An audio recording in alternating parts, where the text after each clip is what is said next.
नमस्कार साथियों। आज की जो समीक्षा है वो है ईरान की मिसाइल ढाल या तलवार 2000 किलोमीटर मार से हाइपरसोनिक दावे पर गणित। हाइपरसोनिक दावे तक गणित क्या है इसके बारे में। पश्चिमी एशिया में एक बार फिर हालत बेहद विस्फोटक हो चुके हैं। अमेरिका और इजराइल द्वारा ईरान पर हालिया सैन्य हमलों के बाद पूरा क्षेत्र तनाव की चपेट में है। इन हमलों के जवाब में ईरान ने इजराइल की दिशा में बैलिस्टिक मिसाइलें दागी, जिसकी पुष्टि इजरायली सेना ने स्वयं की। इन हमलों के बाद पूरी दुनिया की नज़र ईरान की मिसाइल क्षमता पर टिक गई है। ये जो बैलिस्टिक मिसाइल है ईरान की बड़ी दक्ष है। इसका उपयोग रशिया यूक्रेन वार में भी देखने को मिला है। बैलिस्टिक मिसाइल क्या होती है, आज हम इसके ऊपर चर्चा करेंगे। बैलिस्टिक मिसाइल ऐसा हथियार है जिसे रॉकेट की मदद से छोड़ा जाता है। शुरुआती चरण में इसे दिशा दी जाती है, लेकिन इसके बाद यह बहुत ऊंचाई पर जाकर लंबी दूरी तय करती है और फिर लक्ष्य पर गिरती है। इसी वजह से इसे बीच रास्ते में रोकना अत्यंत कठिन माना जाता है। देखिए, लंबी दूरी तक की जो मारक क्षमता रखती है ये बैलिस्टिक मिसाइलें क्या ले जा सकती हैं। इन मिसाइलों में सामान्य विस्फोटक के साथ साथ रासायनिक और जैविक हथियार लगाए जा सकते हैं और भविष्य में परमाणु हथियार भी। और ऐसे भी बैलिस्टिक मिसाइलें हैं जिसमें परमाणु हथियार लगाए जा सकते हैं। पर पश्चिमी देशों का दावा है कि यदि ईरान परमाणु हथियार बनाता है तो इन्हीं मिसाइलों के जरिए उन्हें दागा जा सकता है। हालांकि ईरान लगातार कहता आया है कि उनका परमाणु बम बनाने का कोई इरादा नहीं है, और वैसे भी परमाणु बम बनाने का कोई फ़ायदा नहीं है एट प्रेजेंट क्योंकि आज के समय में मिसाइल से फ़ायदा है, परमाणु बम से फ़ायदा नहीं है। इतना तो खैर डोनाल्ड ट्रंप जी को और बाकी यूरोपियन कंट्रियों को समझ लेना चाहिए कि जिसकी किसी से अभी लड़ाई नहीं हो रही हो और जिससे लड़ाई हो रही हो वो वहाँ से काफ़ी दूर इजराइल बैठा है, जिसके बीच में कई सारे देश आते हैं। तो जाहिर सी बात है इसमें परमाणु बम का तो कुछ इसमें फ़ायदा होगा नहीं। और हाँ, मिसाइल का ज़रूर फ़ायदा हो सकता है और मिसाइल को बढ़ाने में ही फ़ायदा है। अब रही सवाल, अगर वो परमाणु बम ना बना करके परमाणु रिएक्टर बना करके उससे ऊर्जा उत्पादन करने की क्षमता रखना चाहता है तो उससे वो रोज़गार दिलाना चाह रहा है, क्योंकि जिस स्थिति में वहाँ इस समय ईरान है, उस स्थिति को बैलेंस करने के लिए उसको परमाणु संयंत्र स्थापित करके उससे बिजली बनाने का कार्यक्रम स्टार्ट करके नए उद्योग धंधे स्थापित कर करके लोगों को रोज़गार दे सकता है।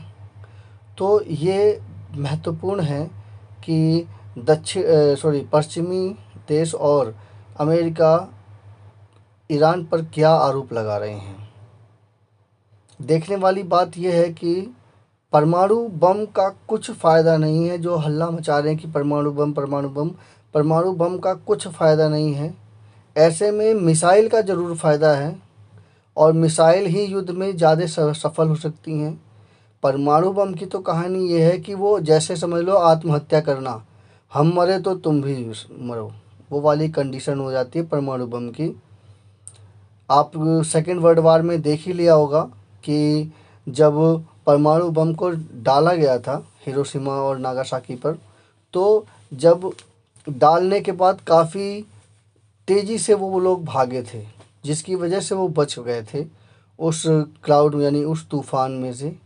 अदरवाइज़ वो उसको भी कैप्चर कर लेता, यानी कि हम तो मरे तुम्हें भी लेके डूबेंगे, वो वाली कहानी है परमाणु बम में। तो पश्चिमी देशों को भी समझना चाहिए कि वो आरोप किस तरह का लगा रहे हैं। ईरान के पास कितनी दूर तक मार करने की मिसाइलें हैं। अमेरिकी राष्ट्रीय खुफिया एजेंसियों के अनुसार ईरान के पास मध्य पूर्व का सबसे बड़ा बैलिस्टिक मिसाइल भंडार है। मध्य पूर्व का सबसे बड़ा बैलिस्टिक मिसाइल भंडार है।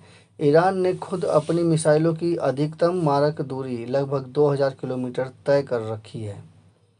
देखिए 2000 किलोमीटर तय कर रखी है, तभी वो इजराइल के ऊपर भी मार कर रहा है, जो उसकी रक्षा आवश्यकताओं के लिए पर्याप्त बताई जाती है। ईरानी अधिकारियों का कहना है कि इसी दूरी में इजराइल भी शामिल है। बिल्कुल बात सच है, और इसी वजह से वो इजराइल के ऊपर अटैक कर पा रहा है। और इस समय बैलिस्टिक मिसाइलों की संख्या बहुत ज़्यादा है, और इसी वजह से उन्होंने नेतन्याहू के ऑफिस में वो अटैक किया था।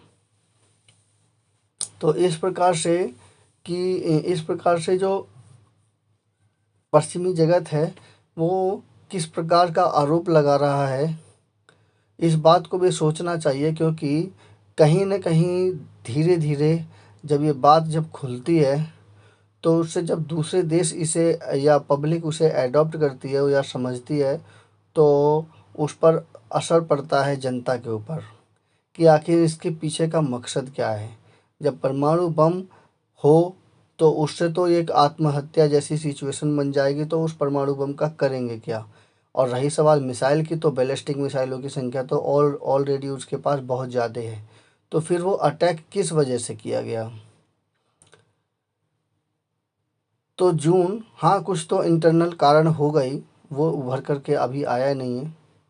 जून 2023 में ईरान ने पहली स्वदेशी हाइपरसोनिक बैलिस्टिक मिसाइल पेश करने का दावा किया, जो आवाज़ की गति से 5 गुना तेज़ बताई गई है। देखिए 2023 में जो हाइपरसोनिक बैलिस्टिक मिसाइल जो बनाई है, वो 5 गुना तेज़ चलती है आवाज़ से, यानी कि इंडिया के अच्छी खासे बैलिस्टिक मिसाइलों की टक्कर में है। विशेषज्ञ मानते हैं कि इसे रोकना मौजूदा रक्षा प्रणालियों के लिए बेहद कठिन होगा। इसके साथ ही ईरान के पास ख 55 जैसी हवा से दागी जाने वाली क्रूज मिसाइलें भी हैं। अब आप ये सोचिए कि जिस देश के पास ऐसी दक्ष मिसाइलें हैं, तो उसको क्या ज़रूरत पड़ी है परमाणु बम लेने की। डोनाल्ड ट्रंप को भी सोचना चाहिए कि अटैक किसके ऊपर किया जा रहा है। इससे तो पूरे विश्व की अर्थव्यवस्था पूरी तरह से डमाडोल हो जाएगा, और मुझे तो लगता है कि डोनाल्ड ट्रंप की कुर्सी पर भी इसका असर जाएगा ही जाएगा। हवा से दागी जाने वाली क्रूज मिसाइलें भी इसमें हैं। ईरान के पास ख 55 जैसी हवा से दागी जाने वाली क्रूज मिसाइलें भी हैं। अब इससे बड़ी बात क्या होगी कि वो हवा में मार करने की क्षमता, वो भी क्रूज मिसाइल है, जिसकी मारक क्षमता 3000 किलोमीटर तक बताई जाती है। अब बताइए 3000 किलोमीटर तक की जिसकी क्रूज मिसाइल की क्षमता हो, क्या ऐसे देश के ऊपर डोनाल्ड ट्रंप को अटैक करना चाहिए। ये एक प्रश्नवाचक चिन्ह है कि इजराइल पर आसानी से अटैक कर सकता है। मानते हैं कि आयरन डोम उनका शक्तिशाली है जो कि उसे रोक सकता है, लेकिन हर सिचुएशन में सफल नहीं हो पा रहा है। अमेरिकी विशेषज्ञों का कहना है कि ईरान की मिसाइल कार्यक्रम को उत्तर कोरिया, रूस और चीन से तकनीकी मदद मिली है। भाई ये तो मदद देंगे ही देंगे, लेकिन आपको भी तो सोचना होगा कि इस तरह की रणनीति से क्या फ़ायदा, जिससे कि आपकी कुर्सी चली जाए। ईरान की बैलिस्टिक मिसाइल ताकत सिर्फ हथियार नहीं है, वह मध्य पूर्व की राजनीति, क्षेत्रीय सुरक्षा और पूरी दुनिया की शक्ति संतुलन को प्रभावित करती है। ये मिसाइल मध्य पूर्व राजनीति, यानी कि जो सऊदी अरब, ईरान, इराक, कुवैत, ये पूरा एरिया है, इसको पूरी तरह से प्रभावित करती है। क्षेत्रीय सुरक्षा को बनाए रखती है, जैसे कि वहाँ से लगभग 40% तेल उसी जलडमरू मध्य से बाहर निकलता है, तो उस क्षेत्रीय सुरक्षा को बनाए रखती है और पूरी दुनिया में संतुलन को प्रभावित करती है। अमेरिका और इजराइल के हालिया हमलों के बाद आने वाले समय में यही मिसाइल क्षमता तय करेगी कि मध्य पूर्व किस दिशा में जाएगा। और ये केवल वास्तव में ये जो हालिया स्थिति है, वो मिसाइल क्षमता मध्य पूर्व की दिशा नहीं, बल्कि दक्षिण पूर्व की दिशा, जैसे इसमें भारत और चीन के साथ बाकी जो देश हैं वो भी उनकी दिशा किस तरफ जाएगी, ये डिसाइड वहीं से हो जाएगा। ईरान के पास छोटी और मध्य दूरी की मिसाइलें, उनकी मारक क्षमता लगभग किलोमीटर में है। साहिब 1 300 किलोमीटर, जोजफगार 700 किलोमीटर, शोएब 3 के पुराने मॉडल 800 से 1000 किलोमीटर। इमाद मिसाइल विकास के चरण में है। इमाद सेजिल का नया मॉडल 1500 से 2500 किलोमीटर की दूरी के लिए तैयार किया जा रहा है। और मुझे लगता है कि इस युद्ध में इमाद और सेजिल दोनों का ही उपयोग हुआ है, पर साहिब 1 और साहिब 3 ये इन दोनों ने तो बहुत ज़बरदस्त रोल अदा किया है इस वार में। कौन सी ईरानी मिसाइलें इजराइल तक पहुंच सकती हैं? यहाँ पर यह बताया गया है। रणनीतिक संस्थानों के अनुसार ईरान के पास कई ऐसी मिसाइलें हैं जो सीधे इजराइल को निशाना बना सकती हैं। इसमें शामिल हैं संजिल 2000 किलोमीटर, इमाद 1700 किलोमीटर, धद्र 2000 किलोमीटर, साहब 3 1300 किलोमीटर, खुर्रम शहर 2000 किलोमीटर, होवेजे 1350 किलोमीटर। अप्रैल 2025 में ईरानी मीडिया ने दावा किया था कि कम से कम ईरानी मिसाइलें इजराइल तक मार सकती हैं। सेजिल की रफ्तार 17,000 किलोमीटर प्रति घंटा से अधिक बताई गई है। बड़ी बात बताइए भाई, 17,000 जिस मिसाइल की क्षमता है वो क्या रडार के कब्जे में आएगी? कब्जे में वो नहीं आ सकती है। और ऐसी स्थिति की वजह से ही इजराइल पे उसने धुएंधार जो है बम गिराए हैं। इसी सूची में खैबर और हाज कासिम मिसाइलें भी शामिल हैं और इसी वजह से इजराइल का बुरा हाल रहा है। भूमिगत मिसाइल ठिकाना और भंडारण रणनीति, ये बड़ी ही ज़बरदस्त ईरान की रणनीति रही है। खास करके उन्होंने पहाड़ों के अंदर अपनी मिसाइलों को इस प्रकार से लगाना कि अमेरिका उसको ढूंढ नहीं पाए। ईरान की अधिकांश मिसाइलें तेहरान और उनके आसपास तथा ज़मीन के नीचे बने गुप्त ठिकानों में रखी जाती हैं। रणनीतिक विशेषज्ञों के अनुसार देश के विभिन्न प्रांतों में कम से कम 5 भूमिगत मिसाइल नगर बनाए गए हैं। 5 हैं। दरअसल ईरान अपनी मिसाइलें ज़मीन के ऊपर नहीं बल्कि ज़मीन के अंदर नीचे बनाकर रखता है। इनमें केरम शाह, शेमनान और खाड़ी के क्षेत्र के पास इलाके शामिल है। इन ठिकानों में मिसाइल भंडारण, परिवहन और वहीं से प्रक्षेपण की पूरी सुविधा मौजूद है, जिससे इन्हें नष्ट करना बेहद कठिन हो जाता है। हालिया और पुराने मिसाइल हमले। जून 2025 में ईरान इजराइल के बीच 12 दिन युद्ध चला, जिसमें ईरान ने बैलिस्टिक मिसाइलों का इस्तेमाल किया। इस दौरान दर्जनों लोगों की मौत और भारी तबाही हुई। इजराइल का दावा है कि उसने ईरान के लगभग 1/3 मिसाइल लॉन्चर नष्ट कर दिए, जबकि ईरान का कहना है कि वह इस नुकसान से उभर चुका है। तो ये थी वो गणित जो कि मिसाइल से संबंधित है, हाइपरसोनिक दावों को बताती है। देखिए, जब इतना दक्ष है ईरान, तो उसकी शासन व्यवस्था क्या तलवार के दम पे चलती है? और अगर वो तलवार के दम पे चल रही है तो ये सभी के लिए खतरनाक हो सकता है। हम तो ये कहते हैं कि तलवार के दम पे शासन ना हो, ज़्यादा अच्छा है, क्योंकि अगर इस तरह के हथियार अगर हैं तो समझ लीजिए ईरान ने अपनी जो भी इनकम है उसका बहुत बड़ा हिस्सा हथियारों में डाल दिया है।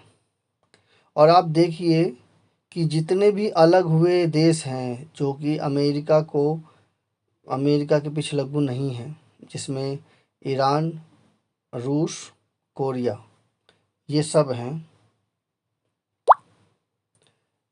इन सभी के वो सभी अपनी जो इकोनॉमी का बड़ा हिस्सा हथियारों में डाल दे रहे हैं। क्या ये अमेरिका की रणनीति है क्या कि वो अगर जिन देशों को ऊपर प्रतिबंध लगाता है तो वो प्रतिबंध बजाय दबने के वो कन्वर्ट हो जाता है हथियारों की होड़ में।